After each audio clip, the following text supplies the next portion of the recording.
Salut les taureaux et bienvenue dans cet horoscope pour le mois de février 2022. Ça va être un mois vraiment à saveur différente de ce qu'on a vécu le mois précédent. Le mois précédent a été vraiment plus lent, où il y avait beaucoup de réflexion, on avait beaucoup de rétrogrades qui se passaient en même temps et donc ça a comme été un petit peu plus statique comme mois. Ce mois-ci, donc, on est dans l'énergie du Verseau et il y a aussi beaucoup plus de mouvements vers l'avant. Aussi, généralement, il y a beaucoup plus de surprises, d'opportunités qui vont se présenter à nous et une certaine innovation, tu sais. Donc, vraiment, on a beaucoup réfléchi depuis les dernières semaines et là, ça se propulse vers l'avant. Pour vous, l'énergie du Verseau se trouve principalement dans votre maison 10, donc c'est au niveau de la carrière surtout que ce mois-ci va faire un focus, mais il y a aussi beaucoup d'énergie du Capricorne encore qui est présente, et donc beaucoup de trucs aussi où est-ce que vous êtes peut-être en train de préparer, d'apprendre de nouvelles choses, de parfaire vos connaissances, d'élargir vos horizons pour nourrir un petit peu cette carrière qui commence à être un peu plus mise de l'avant ce mois-ci. Mon nom c'est Gabriel, je suis astrologue et ensemble je propose qu'on regarde un petit peu comment le mois de février va se dessiner spécialement pour ton ascendant. Si tu veux voir un peu quels sont les grands mouvements planétaires pour le mois en cours, je t'invite à aller voir la vidéo sur le mois global où est-ce que je vais traiter un petit peu plus de ce sujet-là. Ici, ça va être vraiment les transits et comment ça vient se placer par rapport à ton ascendant spécialement. Alors, on débute le mois le 1er février avec une nouvelle lune en Verseau. Une nouvelle lune, c'est un commencement, un début où est-ce qu'on entame des nouvelles choses, on pose des intentions et on espère voir ces choses-là fructifier à travers le temps. Dans l'énergie du Verseau, donc, c'est vraiment de connecter avec qu'est-ce qui nous rend unique et différent, d'aller voir vraiment c'est quoi nos besoins et trouver des manières de leur répondre. Pour vous, donc, comme je disais, ça se passe en maison 10 et donc c'est au niveau de la carrière qu'il y a peut-être un nouveau commencement. Est-ce qu'il y a peut-être quelque chose qui vous tente ou qui est nouveau, peut-être que vous avez envie d'oser faire quelque chose de différent et nouveau, d'assumer peut-être qu'il y a certaines choses qui vous tentent et qui peuvent venir être un petit peu plus marginales, peut-être, ça pourrait être intéressant de voir qu'est-ce qui se dessine à ce niveau-là, au niveau de la carrière ou de la réputation chez vous. Cette lunaison va être quand même assez dynamique, il va avoir beaucoup d'énergie parce qu'il y a Uranus et Jupiter qui viennent faire beaucoup de travail sur les différents placements et sur la Lune en tant que telle à ce niveau-là, donc quand même une Lune assez provocante et surprenante. Ensuite, du 1er au 4 février, on a un peu d'excitation et d'innovation qui continue à être présent dans l'air et donc ça se manifeste à travers Vénus en Capricorne qui reçoit un trigone de Uranus en Taureau. Alors ici, Vénus travaille au niveau de nos valeurs, travaille aussi de manière directe. Donc tout le mois de janvier, on a été plus dans la réflexion et donc ici, vraiment, on met en place, on met en action et on essaie de voir concrètement quel pas on peut prendre pour se diriger dans la direction qui nous est due ou qu'on a choisie. Vénus en Capricorne, ça parle d'engagement et donc sur le long terme parce qu'on est dans le Capricorne et donc vraiment, c'est de poser des actions dans ce sens-là. Uranus, le trigone, vient aider et épauler, vient s'assurer en fait que l'énergie de cette Vénus soit canalisée dans le bon sens. On a un Uranus très fort en Taureau qui vient justement s'assurer que nos valeurs, qui ont été tellement un point focal des dernières semaines, se voient être bien alignées et que s'il y a des rectifications à faire, que ce soit fait en douceur, que ça soit vraiment épaulé puis qu'on se sente en sécurité en fait de poser ces actions concrètes-là. Pour vous, ça se passe entre la maison 9 et la maison 1. Alors vraiment ici, Vénus en maison 9 travaille justement à concrétiser ses connaissances, à élargir son champ d'horizon, à peut-être reprendre certaines études pour venir aller chercher différentes cordes à son arc qui vont venir l'aider sur le long terme.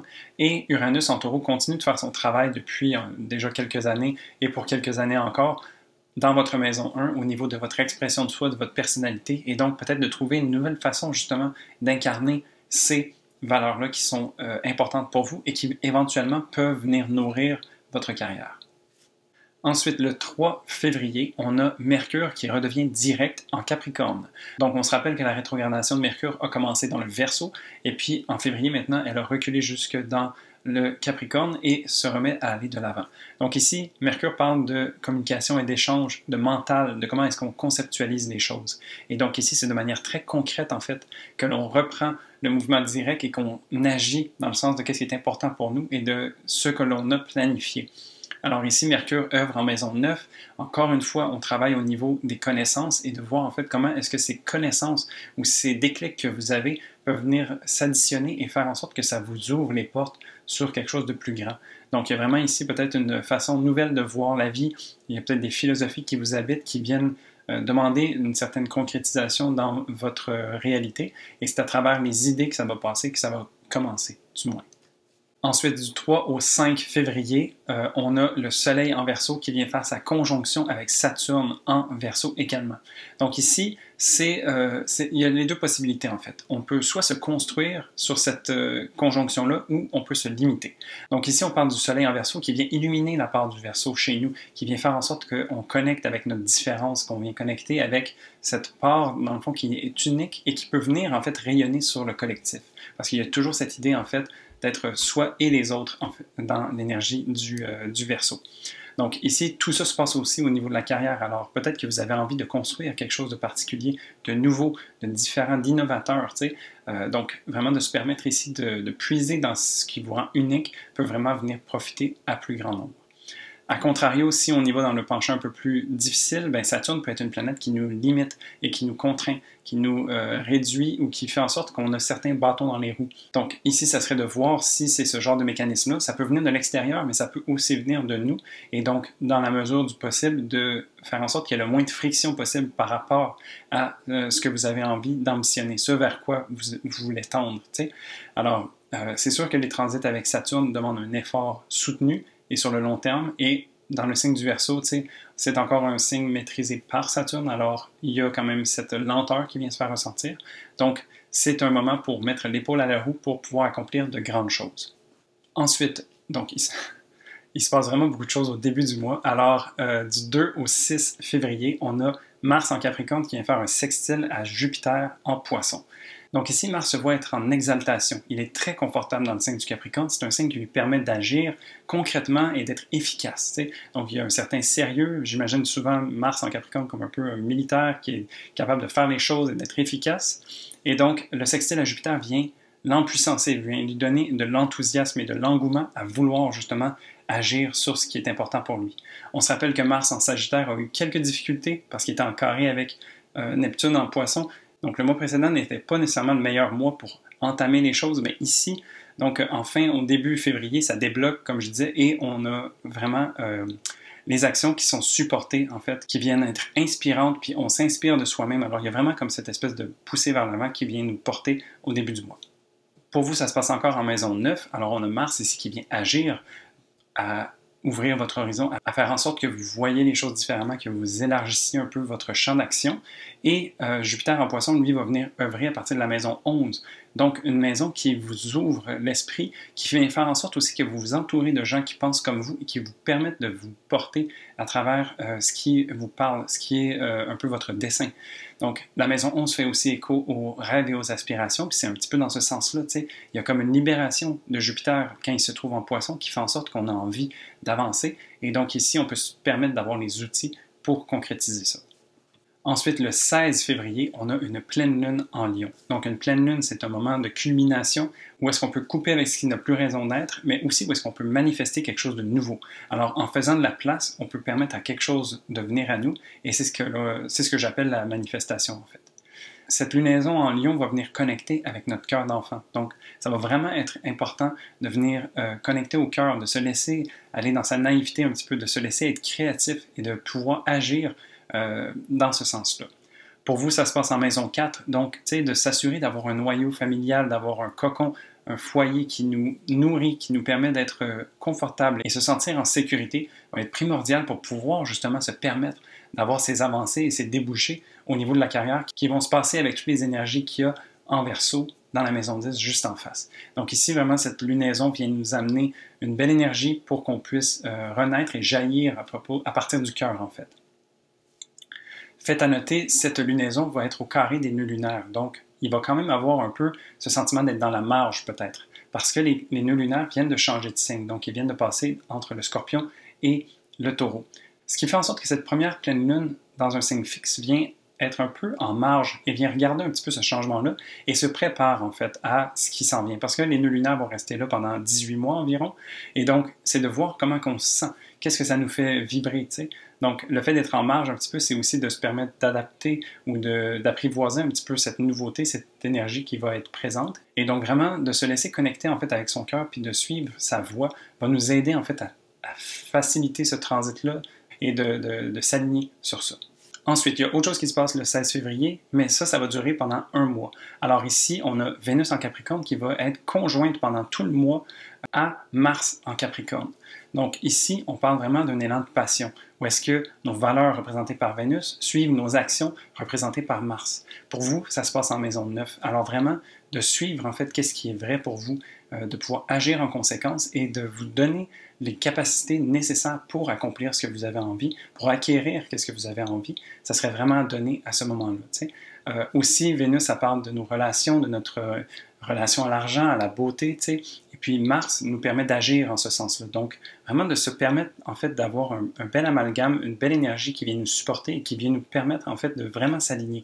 Donc, quand je disais que le mois de février va débloquer, ici, c'est vraiment un outil très efficace qu'on va avoir pour s'assurer d'avoir le moins de friction possible vers où est-ce qu'on a envie d'aller. Ensuite, du 13 au 22 février, on a une belle période où est-ce qu'il y a des opportunités intéressantes qui pourraient se manifester pour nous. Ici, je parle donc de Jupiter en Poisson qui fait un sextile avec Uranus en Taureau. Alors, Jupiter en Poisson est en domicile, il est très confortable, il aime justement avoir des opportunités et ouvrir le champ d'horizon. Il aime ça, pouvoir être sans limite, de pouvoir connecter avec la spiritualité, de pouvoir voyager à l'intérieur comme à l'extérieur. Donc, il y a vraiment ici une belle sensibilité qui s'installe et le sextile d'Uranus vient alimenter ça, vient lui l'énergiser d'une certaine manière et vient faire en sorte qu'il y a un bel enthousiasme qui se présente pour vous, donc pour lancer des projets, pour se laisser rêver et puis mettre des actions concrètes en place pour s'aligner sur ses rêves, ça serait vraiment une belle occasion. En plus que Uranus en Taureau s'assure qu'on est droit dans nos bottes et qu'on est aligné sur nos valeurs, ben ça vient créer des opportunités justement d'agir et de rêver en conséquence. Donc c'est vraiment comme la voie est pavée pour avancer, et puis si on se donne les outils et l'énergie nécessaire pour le faire, c'est disponible. T'sais. Pour vous, ça se passe entre la maison 11 et la maison 1, et donc ici, la maison 11 parle de vos rêves, de vos aspirations et des alliés que vous allez avoir autour de vous, que ce soit des amis, des collègues, des connaissances, et la maison 1, dans le fond, c'est votre expression. Donc, permettez-vous pour cette deuxième moitié du mois, de vous exprimer, de faire entendre qui vous êtes, d'assumer qui vous êtes et de le propager pour que ça puisse inspirer les gens, pour que vous puissiez même vous inspirer vous-même et que vous alliez, que vous tendiez vers ce qui vous est cher et ce dont vous rêvez. T'sais. Donc, dans cette saison du Verseau aussi, de se permettre d'être différent, de connecter avec ça, va nous amener vraiment dans des endroits peut-être inusités, mais qui vont vraiment nous nourrir. Donc, ça serait vraiment intéressant de regarder ça en face. Et pour finir, du 24 au 25 février, on a Mercure en Verseau qui va venir faire un carré à Uranus en Taureau. Donc ici, c'est un peu la demande d'ouvrir son esprit. Parce que un carré, c'est une tension, et puis Mercure ici travaille au niveau du mental. Et Uranus est en train de stimuler beaucoup de choses à travers le mois qui nous amènent à réfléchir à qu'est-ce qu'on a envie de faire, comment est-ce qu'on a envie de faire, de poser des actions, de vraiment aller de l'avant, d'être un peu dosé. T'sais. Et puis ici, Mercure en Verseau va peut-être être un petit peu plus frileux, va peut-être avoir tendance à vouloir réfléchir un petit peu trop ou faire en sorte qu'on doit absolument comprendre comment toutes les choses vont se placer pour agir. T'sais. Donc ici, ça serait un petit peu ça, la tension. C'est sûr que là, on est dans des énergies fixes entre le Verseau et le Taureau, et donc ça fait en sorte qu'il faut s'offrir une certaine flexibilité. L'ouverture d'esprit peut être quelque chose sur lequel on tend, mais ça ne va pas nécessairement nous venir naturellement. Ceci dit, Uranus est une planète qui stimule, donc le carré de Mercure, si on se sent bien dans cette énergie-là, peut nous amener justement des éclairs de génie et faire en sorte qu'on se positionne de façon vraiment intéressante pour les semaines à venir. T'sais. Pour vous, ce transit-là se passe entre la maison 10 et la maison 1. Donc, encore une fois, Uranus qui fait un travail au niveau de votre personnalité, la manière que vous avez de transposer l'intérieur vers l'extérieur. Ici, la réflexion est tournée vers votre carrière, votre réputation, votre aspect plus public d'une certaine manière. Et donc, vraiment de vous permettre d'être vous-même peut peut-être vous ouvrir des portes ou faire en sorte que vous avancez d'une manière nouvelle qui vous amène peut-être un petit peu plus proche de ce que vous aspirez à faire ou peut-être un peu plus vers vos ambitions. Donc, ça pourrait être un moment intéressant pour peut-être tendre vers ça. Et donc, voilà, ça fait le tour du mois de février. Pour vous, un mois beaucoup plus dynamique que les dernières semaines qu'on a vécues, mais justement, c'est ce travail qu'on s'est permis qui vient faire en sorte qu'on est capable d'avancer et de mettre les choses en place pour la suite des choses. Sur ce, je te souhaite un très beau mois de février et je te dis à la prochaine pour un prochain horoscope. Salut!